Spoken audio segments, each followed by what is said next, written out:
warahmatullahi wabarakatuh. Yang kami hormati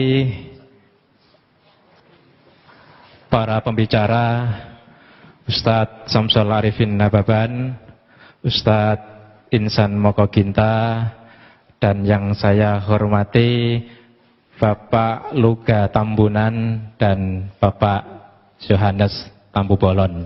Tepuk tangan untuk mereka berempat. Acara ini adalah acara debat dengan tema Who is Jesus? Siapa sesungguhnya Yesus? Siapa sesungguhnya Isa? Agama Islam dan agama Kristen mengenal begitu dekat siapa sesungguhnya Yesus. Kepada Bapak Luga, monggo dipersilahkan. Siapakah Yesus? Jadi waktu Yesus berjalan di muka bumi, dia yang berjalan dengan 12 rasulnya, banyak anggapan yang mengatakan karena di bangsa Israel itu masih banyak yang belum kenal Yesus. Ada yang berkata nabi, ada yang berkata rasul, ada yang berkata bahkan ada yang mengatakan bahwa Yesus itu nabi palsu. Di Matius 16 waktu itu Yesus bertanya kepada orang-orang yang di sekeliling dia. Dia berkata, menurut kamu siapakah anak manusia itu? Yesus ngomong seperti itu. Siapakah anak manusia itu? Lalu jawab murid-muridnya, ada yang berkata nabi, ada yang berkata Elia, Yesus katanya gitu. Terus mereka menjawab lagi, ada yang berkata Musa atau salah seorang di antara para nabi. Saudara tahu bahwa jawaban dari mereka ini sebenarnya sudah mewakili jawaban dari semua agama. Tetapi pada saat Yesus mendengarkan jawaban mereka ini, Yesus tidak mengatakan, itu benar. Apa tadi? Nabi. Itu benar nabi. Sudah marah seperti itu. Dia tidak pernah marah seperti itu. Dia jalan lagi. Menurut kamu siapakah anak manusia itu? Salah satu di antara para nabi. Dia lewat. Siapakah Yesus itu? Musa. Dia lewat juga. Karena jawaban ini adalah menentukan hidup yang kekal. Jawaban ini menentukan keselamatan yang kekal. Lalu Yesus bertanya kepada murid-muridnya yang 12 itu.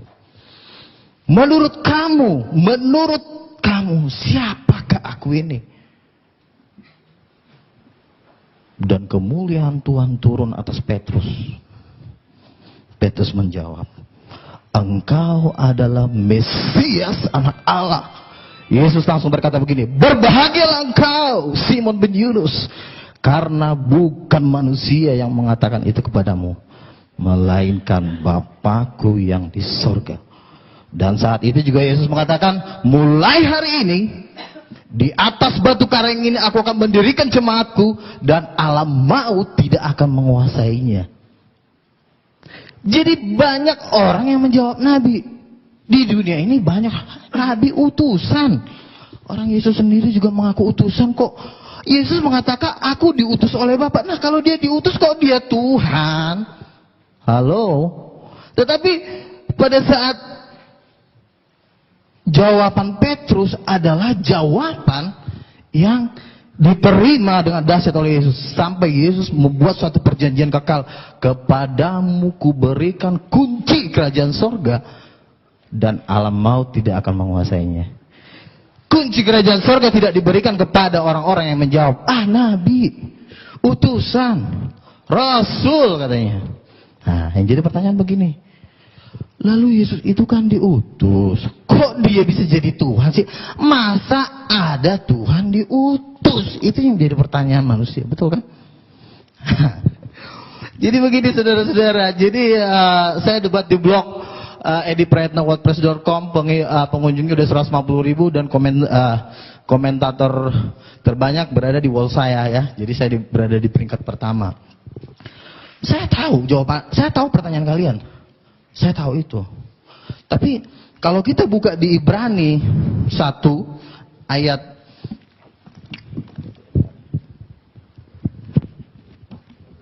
Ibrani 1 ayat yang kedua, saya bacakan dari sini. Maka pada zaman akhir ini ia telah berbicara kepada kita. Oh, ayat 1 sampai 2 ya, saya baca dari. Setelah pada zaman dahulu berulang kali dan dalam berbagai cara berbicara kepada nenek moyang kita dengan perantara nabi-nabi. Jadi dari dulu Tuhan sudah berbicara kepada manusia itu melalui perantara nabi-nabi. Terus maka pada zaman akhir, berarti ada season kedua nih, habis zaman nabi-nabi, baru ada season yang terakhir ya. Maka pada zaman akhir ia telah berbicara kepada kita dengan perantaraan anaknya yang telah ia tetapkan sebagai yang berhak menerima segala yang ada. Jadi Tuhan, Rasul Paulus menjelaskan bahwa dari dulu Tuhan menceritakan tentang dirinya melalui nabi-nabi, tetapi pada Perjanjian Baru, Tuhan berbicara melalui anaknya. Saudara, kalau di dalam kerajaan sorga, itu nabi-nabi, itu disebut hamba-hamba Tuhan. Tetapi anak Allah itu bukan hamba. Saya adalah anak. Saya punya pembantu. Derajat saya sebagai anak dengan pembantu itu beda. Karena anak itu darah bapak saya. Jadi pengertian ini yang harus dimengerti. Jadi kalau waktu itu saya pernah debat dengan Dr. Sanimul, anak Allah itu artinya apa sih Pak? Anak Allah itu artinya orang yang disayang Tuhan, lalu langsung diterjemahkan menjadi nabi. Anak Allah tidak bisa langsung diterjemahkan dengan jadi nabi. Dasarnya apa? Karena Yesus mengatakan seperti ini.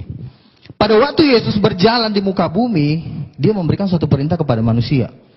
Aku diutus oleh Bapa, benar ya, Yesus memang utusan. Tetapi karena Yesus utusan bukan berarti dia langsung jadi nabi. Jangan langsung ditafsir sembarangan. Karena yang bisa berhak menafsirkan kitab para nabi-nabi itu cuma 12 rasul. Makanya dikatakan bahwa Yerusalem baru itu dibangun pondasinya itu nama 12 rasul. Jadi jangan ada satu manusia pun sekalipun dia gelarnya doktor, profesor, mau dari Harvard, mau dari manapun, tidak punya hak menafsirkan kitab para nabi. Jadi yang bisa menafsirkan kitab para nabi itu cuma rasul. Amin, saudara. Jadi rasul-rasul inilah yang bisa menjelaskan karena mereka dasar pondasi. Kalau Anda mendengarkan menurut pendapat doktor teologi A, doktor teologi B, dasarnya apa? Kenapa Rasul bisa menjelaskan kitab para nabi? Satu, contoh Rasul Paulus. Rasul Paulus adalah diklaim orang Muslim sebagai pendiri agama Kristen. Jadi katanya Rasul Paulus itulah yang mengatur semua tentang Yesus Tuhan itu di Alkitab. Rasul Paulus menjelaskan tentang Yesus Tuhan. Itu nggak cuma ngomong, saudara. Itu diteguhkan dengan tanda-tanda mujizat. Siapapun tidak boleh menafsirkan kitab para nabi kalau tidak diteguhkan dengan tanda-tanda mujizat. Ada waktu itu Rasul Paulus menginjil seorang, dia bilang begini, udah kau percaya Yesus Tuhan. Ada juga datang nabi palsu. Udah jangan dengar si Paulus. Paulus itu palsu. Paulus bilang apa? Paulus bilang gini di Kisah Para Rasul, hai anak iblis, buta kau. Buta langsung. Jadi bagaimana mungkin seorang buta ini yang udah dibutakan sama Paulus mengatakan gini sama Paulus, kau palsu ya, dia aja jalan nggak bisa. Paulus udah melakukan satu tanda mujizat yang dahsyat, makanya kesaksiannya itu bisa dipegang. Jadi nggak cuma ngomong, Tuhan tuh nggak segan dengan gelar Anda doktor. Emang Tuhan takut kalau gelar Anda profesor? Tuhan gak takut. Tetapi Tuhan takut apabila engkau disertai Tuhan dan engkau melakukan tanda-tanda mujizat. Mungkin Anda berkata, wah, Joko Bodo juga bisa bikin mujizat. Ini juga bisa bikin mujizat. Siapa tuh? Ponari. Saya mau katakan satu hal ya. Tuhan Yesus sudah tahu kalau nanti omongan-omongan seperti itu akan ada di dunia. Dia udah tahu banget. Makanya Yesus memberikan standar mujizat, ya. Dia berikan standar. Waktu itu Yohanes Pembaptis bertanya, apakah engkau Mesias? Apakah engkau yang akan datang itu? Yesus memberikan standar mujizat kepada murid-murid Yohanes yang diutus ke dia. Dia bilang begini, katakan kepada Yohanes, orang buta melihat, orang lumpuh berjalan, orang mati dibangkitkan, dan kepada orang miskin diberikan tanda-tanda mujizat. Jadi mujizat ini menjadi standar kemuliaan Tuhan. Jadi pertanyaan gini, Joko Bodo juga bisa bikin mujizat. Kalau memang Joko Bodo bisa bikin mujizat, coba bikin aja kayak gitu. Saya nggak pernah dengar mujizat-mujizat seperti yang dikatakan di Matius 9 ayat 8. Bangkitkanlah orang mati, usirlah setan, tahirkan orang kusta, celikkan mata orang buta. Dan ayat ini cuma ada di Alkitab, saudara. Maaf nih saudara, ayat seperti itu tidak ada di Al-Quran. Jadi mujizat, makanya Tuhan mengatakan,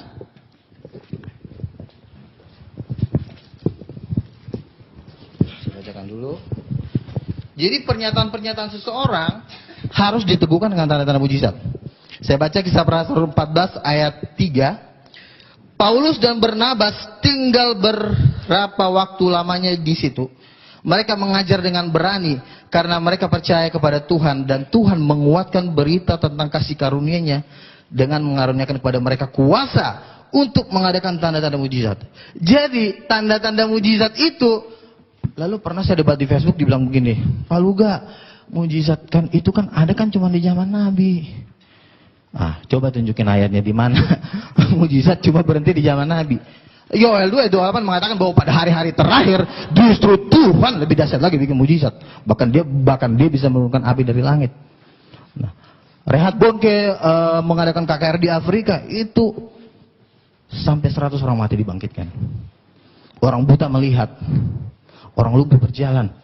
Lalu ada satu orang lagi, teman saya ngomong gini, ada namanya Paulus Tanker loh Pak Luga. Kenapa Paulus Tanker? Dia itu mantan pendeta. Oh gitu. Terus apa? Dia temannya Gilbert Lumenong. Terus kenapa? Katanya orang yang buta itu dibayar. Habis dibayar, disuruh maju ke depan, pas buta melihat, wih, orang jadi histeris. Jadi itu dibayar katanya. Oh gitu, dibayar. Jadi siapa tadi namanya? Paulus Tanker. Oke. Kan firman Tuhan berkata, 2-3 orang saksi sah. Kalau memang itu dibayar, akan juga banyak cerita-cerita seperti Paulus Tanker di Nigeria, di Afrika, dan banyak terjadi pembayaran. Jadi tidak bisa satu orang kesaksian dijadikan menjadi satu landasan. Karena 4 tahun saya berdebat, dari tahun 2000 saya berdebat waktu itu dengan Pak Jahir, kan ketua lembaga kristologi. Dia bilang, wah itu mujizat palsu, itu cuma direkayasa. Tetapi apa yang terjadi? Di TV-TV banyak terjadi mujizat-mujizat Tuhan. Dan saya mau katakan, terus terang dari hati nurani saya, belum pernah ada kiai bikin seperti itu. Sama juga di zaman Yesus. Di zaman Yesus itu banyak juga tukang-tukang sihir, tukang-tukang santet, tukang-tukang apa. Tetapi pada saat Yesus melakukan mujizat yang luar biasa, bangsa Israel mengatakan seperti ini. Yang seperti ini belum pernah kita lihat di Israel. Jadi mujizat setan dengan mujizat Tuhan itu levelnya jauh. Kalau cuma batuk atau mungkin disayat terus hilang, aduh, itu kalau dijual nggak laku menurut saya. Tapi kalau orang buta melihat, orang lumpuh berjalan, orang mati dibangkitkan. Dan mujizat-mujizat itulah yang meneguhkan kesaksian para rasul-rasul. Jadi Paulus ditentang di seluruh dunia. Siapa yang nantang? Pakar-pakar teologi ya? Dokter-dokter. Coba lihat kehidupan mereka yang menentang Paulus. Siapa mereka? Mereka juga nggak jelas gitu loh. Kecuali mereka membuat tanda-tanda mujizat yang lebih dari Paulus. Dia membuat mujizat-mujizat yang 2 kali lipat lebih hebat dari Paulus. Baru boleh dia ngomong. Tapi kalau cuma Paulus palsu, dasarnya apa? Itu ayatnya.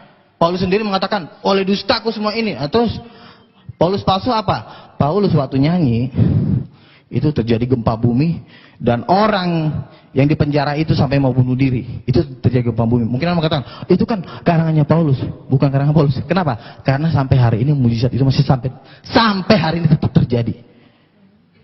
Nah, jadi artinya kalau saudara Paulus Tanker mengatakan bahwa itu mujizat-mujizat palsu, Tuhan kan bilang kita harus cerdik. Kita harus juga mengumpulkan saksi-saksi, bukan cuma Paulus Tanker. Kumpulin dulu dia 100 orang yang mempunyai kesaksian kayak Paulus Tanker, ada nggak? Ini kan cuma 1 doang yang baru saya dengar. Jadi artinya kesaksian-kesaksian seperti ini tidak bisa dijadikan jadi dasar untuk melawan rasul-rasul. Kalau engkau berani mengatakan mujizat-mujizat yang dilakukan oleh Paulus itu bukan dari Tuhan, lalu kau bisa bikin apa emang? Engkau udah bisa bikin mujizat seperti Paulus? Kan yang saya lihat dengan mata saya, ya juga nggak bisa bikin apa-apa juga gitu loh. Kecuali ada mujizat yang lebih ngeri dari Paulus, boleh deh Paulus ditantang gitu loh. Itu satu.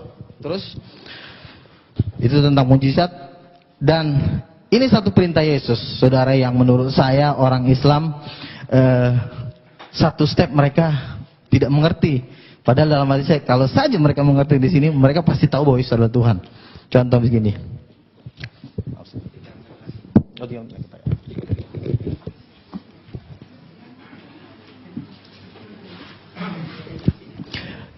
Yesus turun ke bumi, dia memberikan satu perintah. Perintahnya apa? Yesus berkata, percayalah kepada Allah, berdoalah kepada Allah. Orang Islam langsung amin, yes. Wih, sama dong sama kita. Yesus aja juga menyuruh orang berdoa kepada Allah. Wah, yes. Kita percaya kepada Allah, sama. Buktinya Yesus menyuruh orang berdoa kepada Allah. Berarti dia bukan Tuhan. Salah. Masih ada sambungannya. Inilah yang kalian gak pernah pelajarin. Apa? Yesus mengatakan seperti ini. Berdoalah kepada Allah. Terus sambungannya apa? Ada yang tahu nggak? Ada yang tahu nggak? Berarti nggak pernah baca Alkitab. Ayo, ada yang tahu nggak? Wah, katanya ini pakar-pakar kristologi semua nih. Katanya, berdoalah kepada Allah. Sambungannya apa? Kan orang Muslim kan mengatakan gini, berdoalah kepada. Oh iya, sama. Kita disuruh percaya sama Allah. Terus itu masih ada sambungannya. Oh, orang Islam nggak mau. Enggak. Percaya kepada Allah. Cukup. Menyembah Allah aja. Allahu Akbar. Kata Yesus, belum selesai. Enggak. Cuma itu aja. Yang penting berdoa kepada Allah. Belum selesai, kata Yesus. Dan apa yang terjadi di hari penghakiman?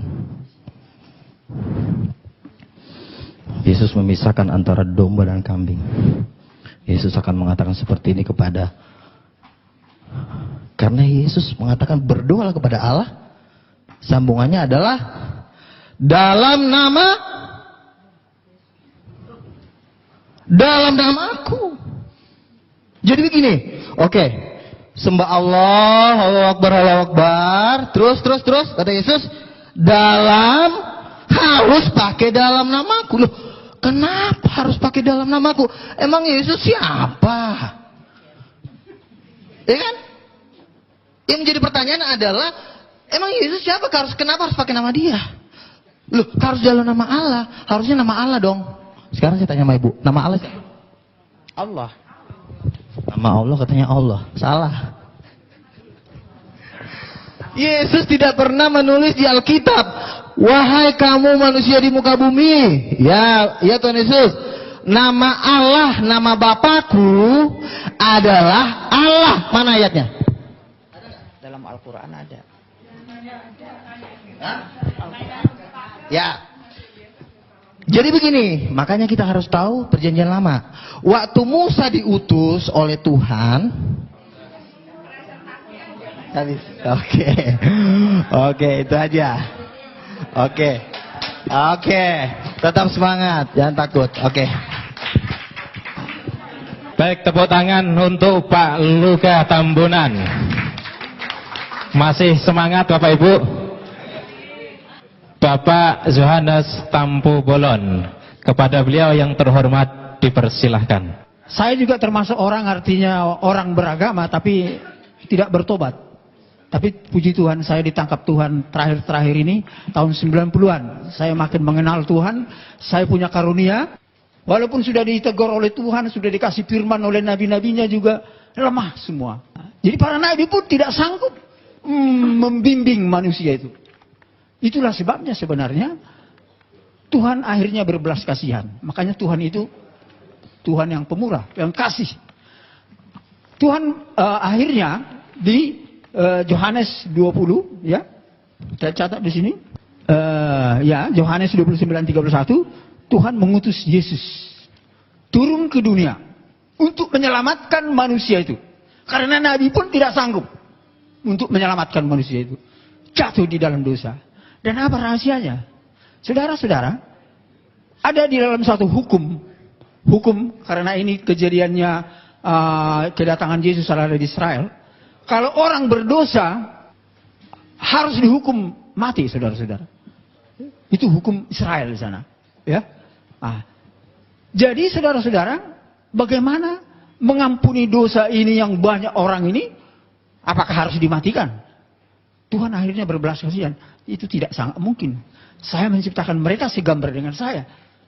Akhirnya dengan kasih Allah, inilah yang kita kenal dengan Tuhan Roh Pemurah. Dia mengutus Yesus yang adalah rohnya sendiri sesuai dengan Alkitab dan Al-Quran. Itu dia bukan hasil perkawinan manusia biasa. Tapi Alkitab menyaksikan dia adalah roh Allah sendiri. Dia hanya menjelma.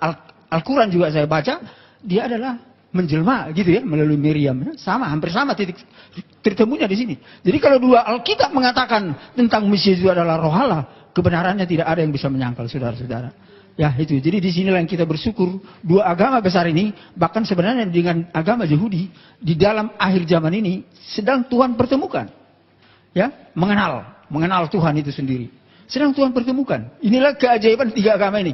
Maaf aja dengan agama yang lain saya tidak bisa nyambung, karena tidak ada nabi-nabinya, tidak ada pewahyuannya. Karena kunci rahasia daripada firman adalah ada pewahyuan dan harus ada nabinya, ya. Gak mungkin itu diberikan kepada bukan manusia nabi. Kalau manusia biasa gak bisa, bapak-bapak sekalian. Ya, gak sembarangan. Jadi itulah saudara-saudara kekasih. Akhirnya Tuhan mengutus Yesus sebagai Mesias. Dan persoalannya sekarang, kenapa Yesus yang diutus, bukan nabi lagi? Saya belajar Alkitab teologi, saudara-saudara. Ternyata saudara-saudara, yang harus dihukum ini harus mati. Untuk mengampuni dosa ini harus mati. Itu benar, Yesus harus mati. Makanya menurut teologi Yesus itu 100% manusia. Tapi persoalannya sekarang, siapa yang bisa mengampuni dosa manusia? Apakah ada manusia yang bisa mengampuni manusia? Gak bisa. Hanya Tuhan yang bisa mengampuni dosa manusia. Makanya Yesus itu setengah, ya, roh Allah, dan memang ada dagingnya adalah manusia dan lahir ke bumi. 100% Allah dan 100% manusia. Itulah keajaibannya. Ya, inilah keajaiban daripada rahasia ini, Bapak Ibu sekalian. Karena apa? Kalau Nabi sendiri nggak sanggup mengampuni dosa, Bapak Ibu sekalian, nggak sanggup. Itulah makanya waktu saya belajar teologi, oh iya luar biasa. Saya juga mengerti, oh luar biasa kenapa sampai seperti itu adanya rahasia Tuhan itu. Jadi itulah sebabnya oleh karena kasihnya dia mengutus Yesus dengan seperti itu, rahasia seperti itu, saudara-saudara. Ya, dan saudara-saudara, apa yang terjadi? Ketika Yesus benar-benar disalib, ya, oleh Raja Herodes itu, Raja Herodes menyalib dia. Iblis memakai Raja Herodes dan ketawa-ketawa iblis itu. Oh, dia sudah mati. Tapi jangan salah, Bapak Ibu, Alkitab ini mengatakan semua ada di firman ini, tapi saya nggak sempat baca ini karena sangat cepat. Ada tertulis di sini, saya singkat aja poinnya. Ketika Yesus tersalib, dia dikubur. 3 hari lamanya dia ke alam maut. Dia berperang dengan iblis di sana. Tapi saudara-saudara, apa yang terjadi? Dia bangkit. Alkitab ada tertulis ya, dia bangkit. Dia berarti menang melawan iblis. Kalau dia tidak bangkit, dia berarti tidak menang melawan iblis. Tapi ternyata bangkit. Bahkan dia naik ke surga. Dan firman-Nya ada dikatakan di sana, saya akan ke surga untuk menyiapkan tempat bagi umat manusia. Menyiapkan tempat. Ya, tetapi dia mengutus Roh Kudus. Itu kunci rahasianya di sini. Kenapa harus diutus Roh Kudus? Karena Roh Kudus inilah yang bisa, kalau kita percaya kepada Isa Al-Masih sebagai Mesias, ini Roh Allah yang bisa menyertai kita tiap hari. Itu ada di hati kita. Itu saudara-saudara, itu kelebihan keunggulan daripada rahasia daripada Yesus diutus ke dunia ini. Ketika dia sudah di sorga sebagai pendoa syafaat, ya, Roh Kudusnya ada di dunia ini terus. Dan sekarang pun saya percaya, kita percaya ada Roh Kudus. Alkitab mengatakan itu, bahkan Al-Quran juga mengakui ada Roh Kudus. Roh Allah, ya, Rohullah. Itu ada di mana-mana. Makanya Tuhan itu ada di mana-mana. inilah yang dinamakan elemen Trinitas. Elemen Trinitas. Bapa, Yesus, dan Roh Kudus. Dan Roh Kudus inilah yang menolong kita ketika percaya kepada Allah. Ya, inilah yang luar biasa. Dan saudara-saudara, para rasul, para nabi disertai Roh Kudus. Kalau tidak ada Roh Kudusnya para nabi, wah itu bukan nabi, saudara-saudara.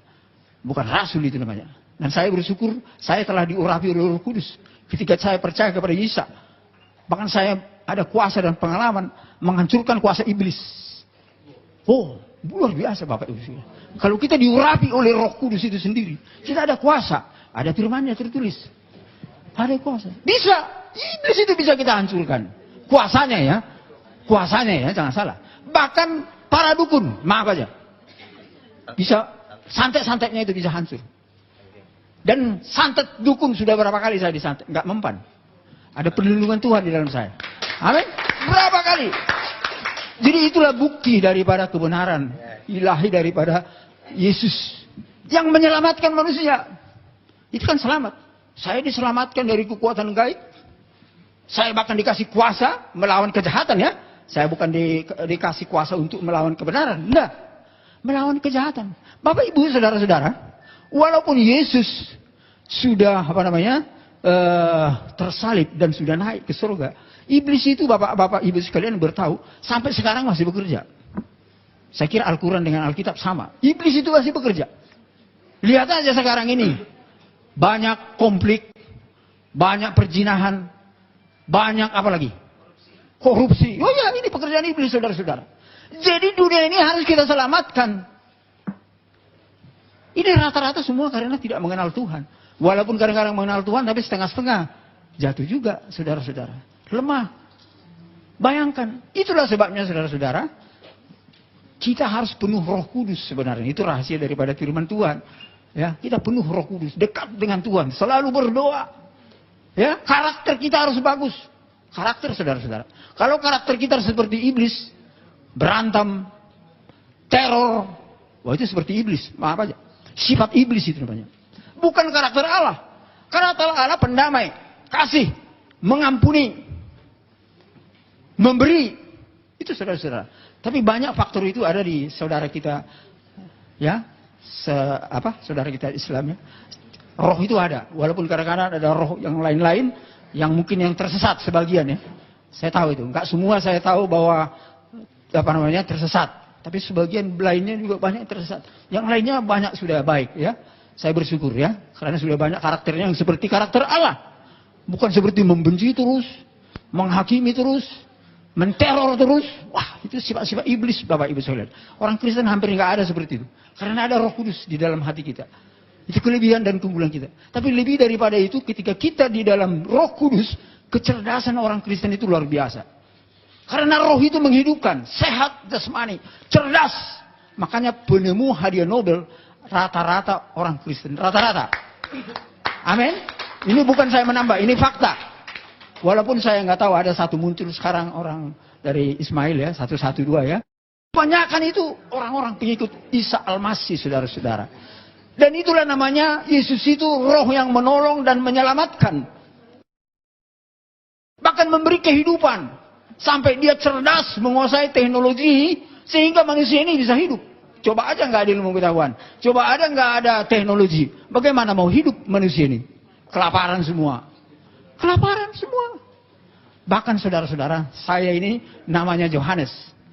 Bapak itu nama ini ya ajaib. Bernama Yohanes yang pertama adalah saksi kepada Yesus sebagai Mesias kedatangan yang pertama. Saya ini saudara-saudara dengan karunia daripada Tuhan, nubuatan.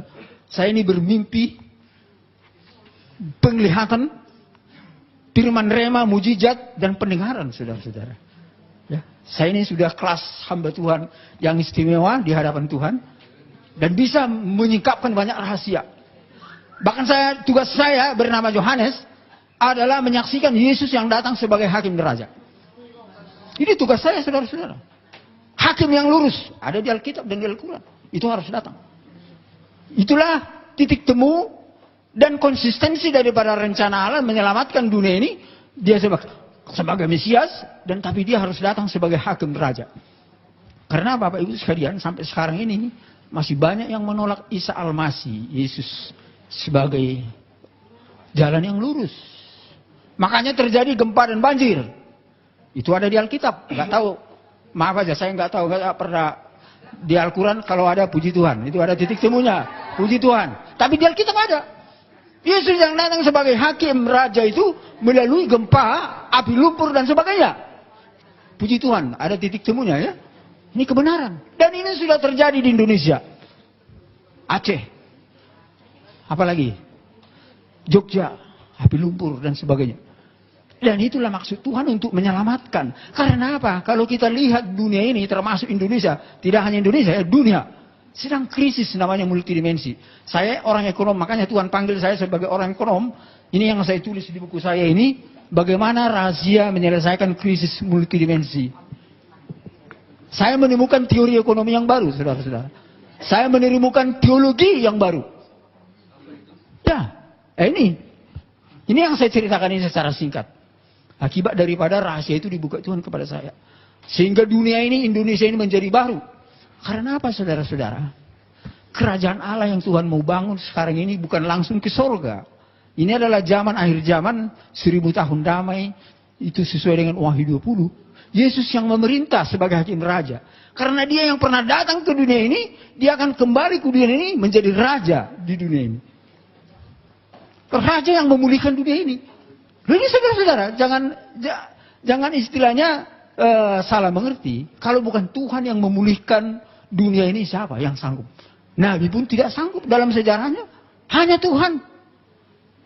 Roh Allah itu sendiri bekerja melalui orang-orang yang baik dan benar. Sehingga antara lain moral etika daripada pemimpin ekonomi politik, termasuk pemimpin agama ini harus benar. Dan disitulah roh Allah itu bekerja. Kalau berdosa terus, hubungan kita dengan Tuhan putus. Ya, bahkan dihakimi kita. Kalau kita berdosa terus, walaupun kita sudah beragama namanya. Itu? Tapi berdosa terus. Inilah rencana Tuhan, saudara-saudara, sebagai hakim raja. Makanya, saya pernah bertanya kepada Tuhan, kenapa Tuhan Yesus datang sebagai Mesias, kemudian datang sebagai hakim raja. Saudara-saudara sekalian, penelitian saya di dalam alam roh dan Alkitab, Yesus datang sebagai Mesias itu dia lebih menekankan kepada roh kemurahan, kasih. Ya, bahkan dia sampai mau tersalib untuk menyelamatkan manusia itu. Tetapi saudara-saudara, Alkitab mengatakan kalau Yesus datang sebagai hakim raja, dia akan mencurahkan sifat Allah yang perkasa. Bukan yang pemurah, yang perkasa, tapi tidak meninggalkan yang pemurah. Ini aspek nubuatan ya, teologi. Yang perkasa artinya tegas. Yang jahat harus dihukum. Yang fasik harus ditegur. Bertobat. Begitu saudara-saudara. Sampai terjadi gempa banjir itu semua adalah teguran. Bagi orang-orang yang nggak percaya Tuhan itu saudara-saudara. Sampai dia semua agama percaya bahwa hakim yang adil itu, jalan yang lurus itu menyatakan dirinya. Kiranya Tuhan memberkati kita semua.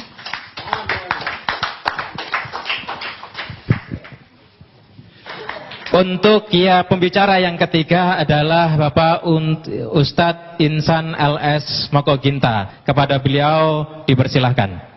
Baiklah. Bismillahirrahmanirrahim. Assalamualaikum warahmatullahi wabarakatuh. Alhamdulillahilladzi arsala rasulahu bil huda wa dinil haq liyuzhir 'ala dini kullihi walau karihal musyrikun. Asyhadu an la ilaha illallah wahdahu la syarikalah. Asyhadu anna Muhammadar Rasulullah la nabiyya ba'dah. Amma ba'd. Bapak Ibu hadirin sekalian yang dirahmati oleh Allah Subhanahu wa taala, tadi kita telah mendengarkan paparan dari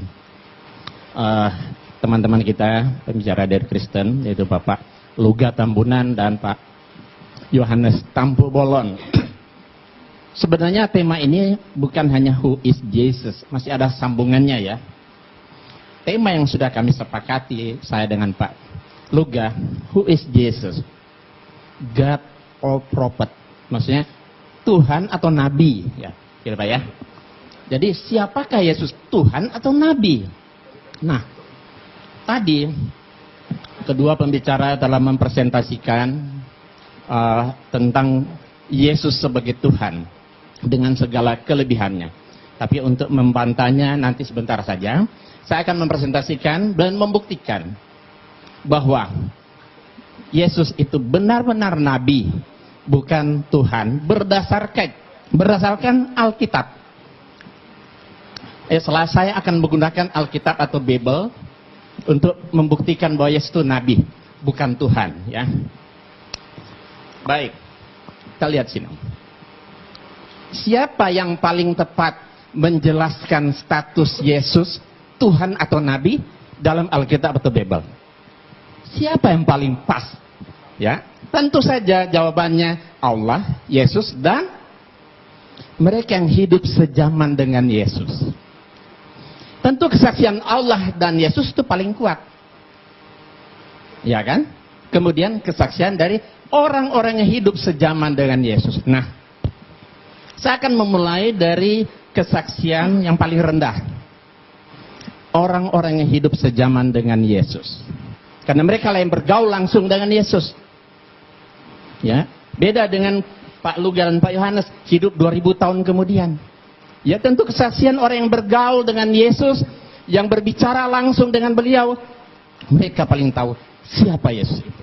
Baik, kita lihat kesaksian orang yang hidup sejaman dengan Yesus mengatakan siapa Yesus itu pada saat itu. Matius 21 ayat 11. Dan orang banyak itu menyahut, inilah Nabi Yesus dari Nazaret di Galilea. Itu kan tertulis di Injil. Saya akan 100% menggunakan Bible. Inilah Nabi Yesus dari Nazaret di Galilea.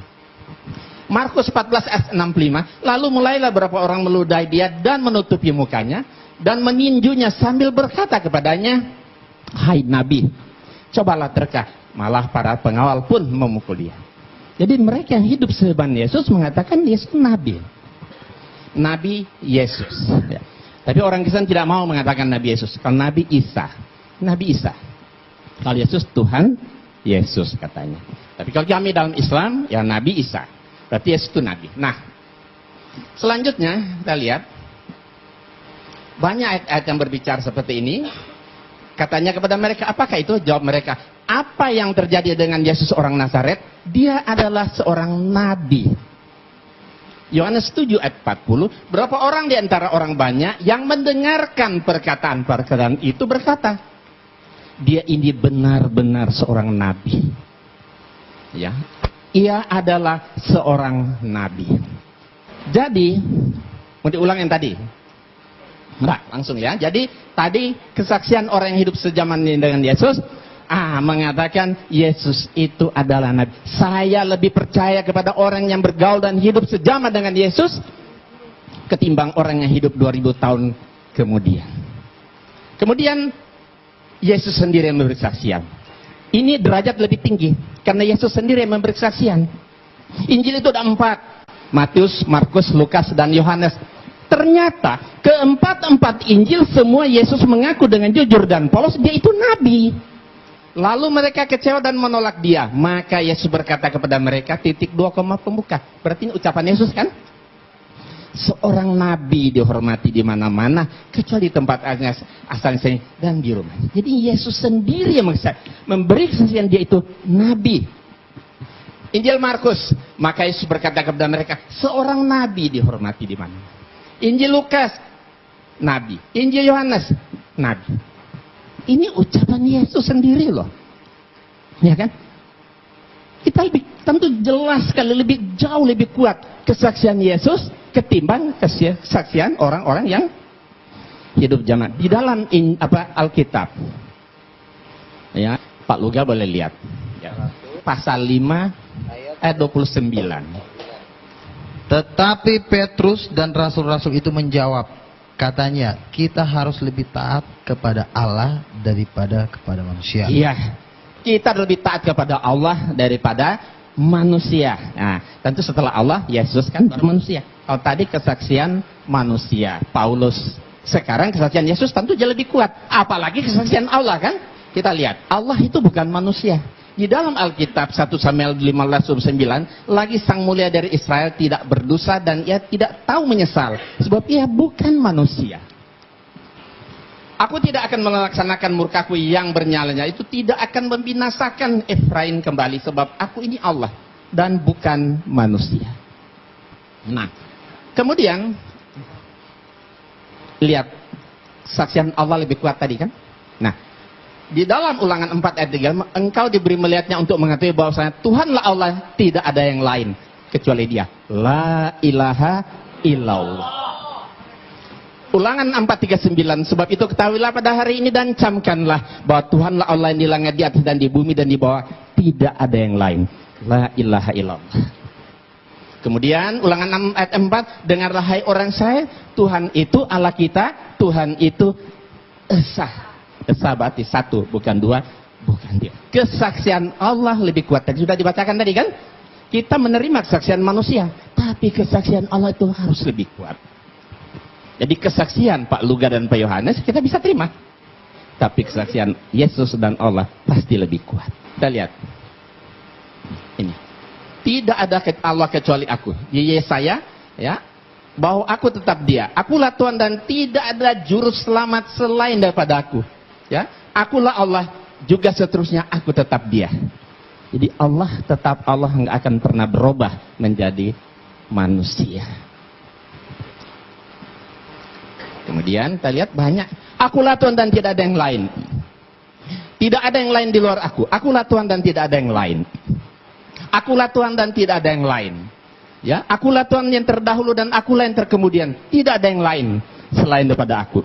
La ilaha illallah. Inilah sebenarnya ajaran tauhid yang ada dalam Alkitab, tapi sayang saudara-saudara kita tidak mengamalkan. Kalau mereka amalkan, beda mereka dengan kita tipis sekali.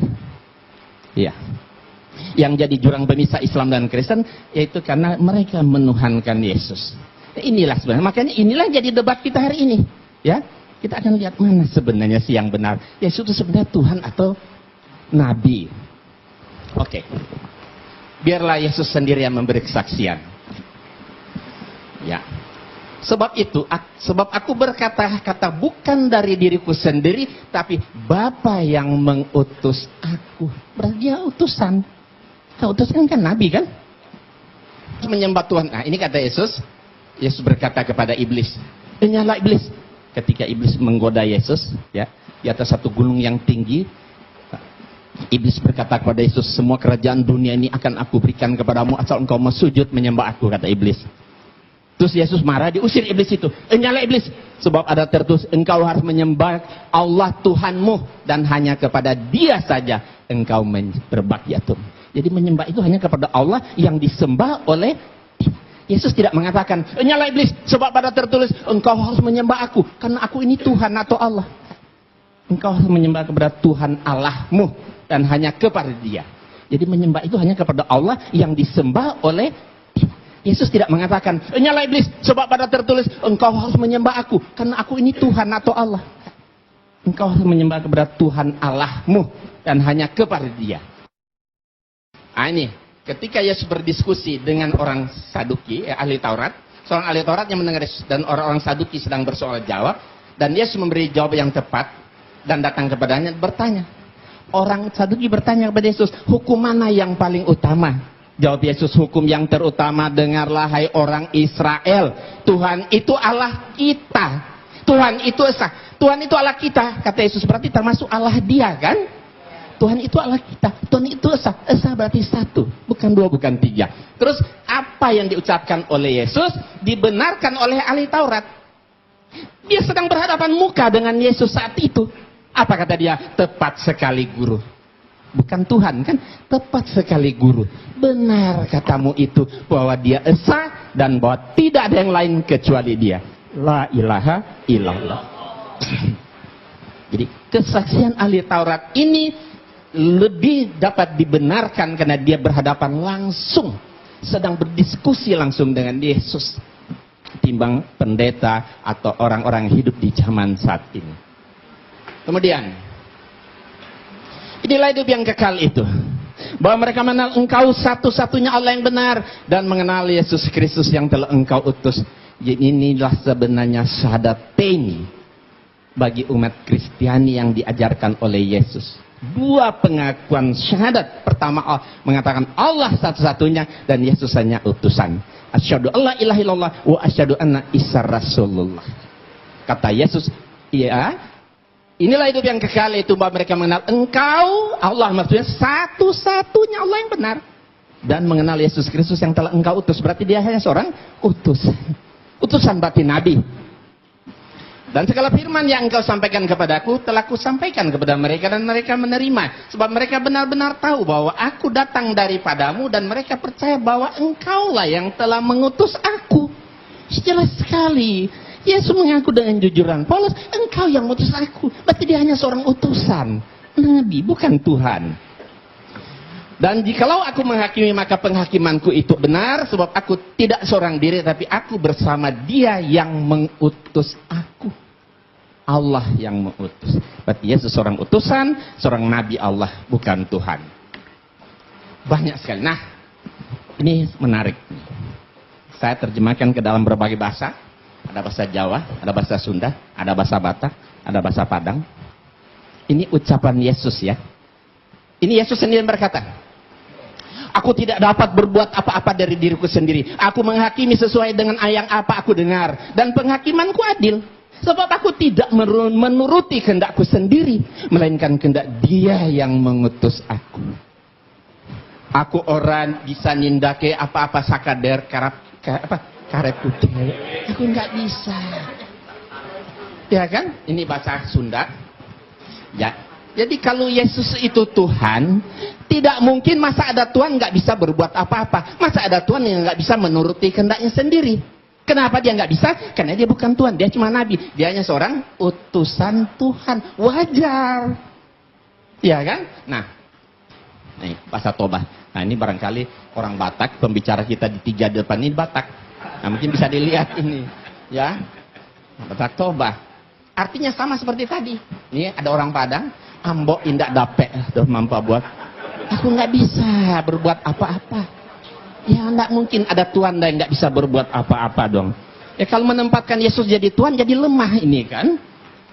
Kenapa Yesus enggak bisa? Karena dia bukan Tuhan, dia hanya seorang nabi, utusan Allah, Rasulullah. Nah, baik, kita lihat ini ya. Sudah kita perhatikan artinya tadi. Nah, sekarang kita lihat.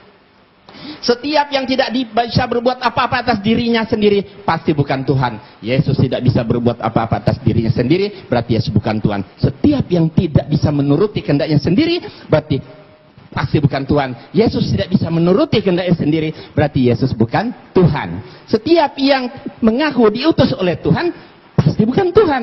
Yesus mengaku diutus oleh Tuhan, berarti Yesus bukan Tuhan. Mudah kan? Nah, jadi kesimpulannya, Yesus bukan Tuhan, tapi dia seorang nabi. Terakhir, satu lagi. Yesus sangat ketakutan kepada malaikat. Ya, di sini kita bisa lihat ini ayat Bible. Kita bukan merendahkan Yesus, tapi mendudukkan Yesus pada posisinya yang benar. Ya. Kalau Yesus itu Tuhan, masa ada Tuhan takut sama malaikat? Tentu nggak wajar kan? Tapi kalau dia nabi, wajar. Maka seorang malaikat dari langit menampakkan diri kepada Yesus. Ya, untuk memberi kekuatan kepadanya. Ya, Yesus sangat ketakutan dan semakin bersungguh-sungguh berdoa. Peluhnya bagaikan keringat darah yang bertetesan ke tanah. Perhatikan, Yesus ketakutan kepada malaikat. Nah, kita lihat di sini Injil bahasa Sunda dan Jawa. Ya silakan baca yang orang Jawa sama orang Sunda.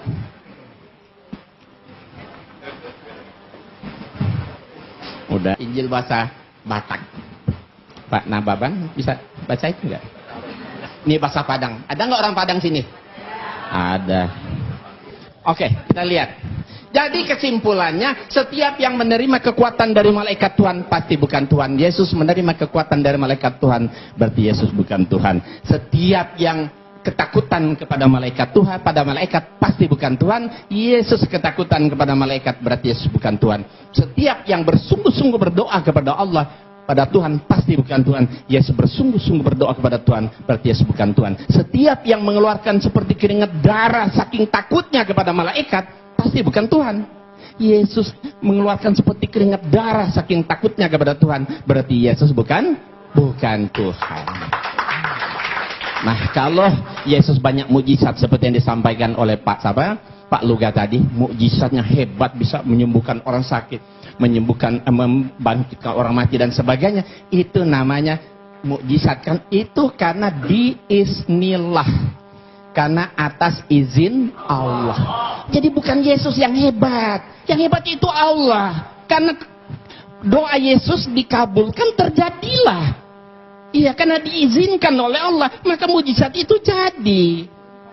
Makanya Yesus banyak sekali ayat-ayat. Kalau mau lihat waktunya sebentar, saya akan perlihatkan kumpulan Yesus berdoa.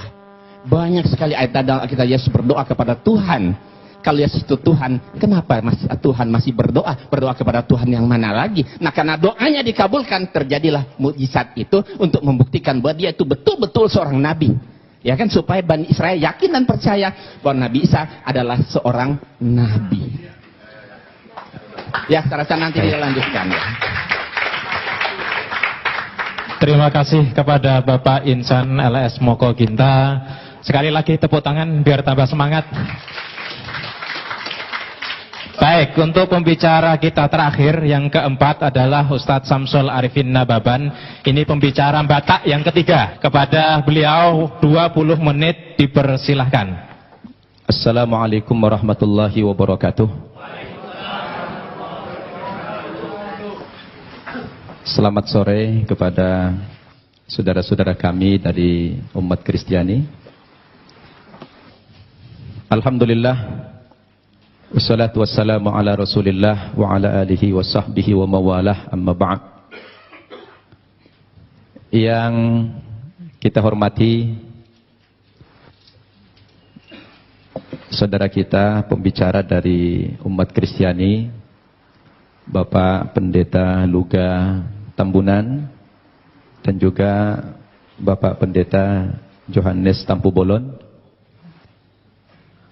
Juga yang kita hormati pembicara dari pihak Muslim, Ustadz Haji Insan LS Moko Ginta. Bapak-bapak, ibu-ibu, para hadirin dan pendengar yang saya muliakan. Pertama sekali, saya secara pribadi sangat mengapresiasi acara dialog yang semacam ini, yang menurut hemat saya kegiatan dialog ini sudah lama sekali tidak pernah dibudayakan oleh masyarakat kita, dialog lintas agama. Dan mudah-mudahan kita yang menghidupkan kembali tradisi ini untuk kemudian diikuti oleh generasi kita yang lain. Al-Quran sendiri memang memerintahkan kepada umat Islam untuk senantiasa membudayakan dialog. Dan dialog itu salah satu perintah Allah, dan juga salah satu metode, salah satu cara untuk